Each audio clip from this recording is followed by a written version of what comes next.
Mark chapter 7 opens with another confrontation between Jesus and the Pharisees, who are obsessed with religious traditions. They criticize Jesus' disciples for eating without ceremonially washing their hands, but Jesus exposes their hypocrisy. Isaiah was right when he prophesied about you hypocrites, as it is written, "These people honor me with their lips, but their hearts are far from me." Jesus rebukes them for elevating human traditions above God's commands. He gives an example: how they nullify the command to honor parents by allowing people to declare their possessions as korban, devoted to God, preventing them from helping their own families. You have let go of the commands of God and are holding on to human traditions.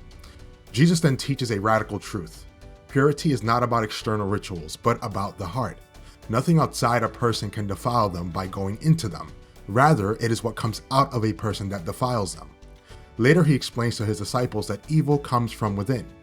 For it is from within, out of a person's heart, that evil thoughts come: sexual immorality, theft, murder, adultery, greed, malice, deceit, lewdness, envy, slander, arrogance, and folly.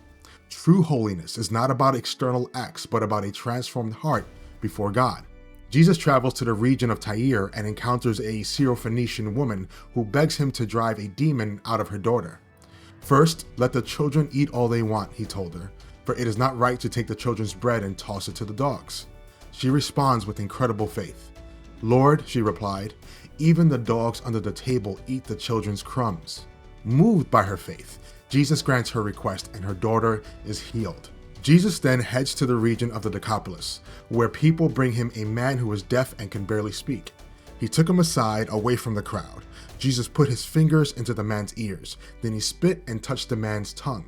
Looking up to heaven, Jesus sighs deeply and commands, "Ephatha." Immediately, the man's ears are opened, his tongue loosened, and he begins to speak clearly. Though Jesus instructs them to not tell anyone, the people cannot stay silent. People were overwhelmed with amazement. He has done everything well, they said. He even makes the deaf hear and the mute speak.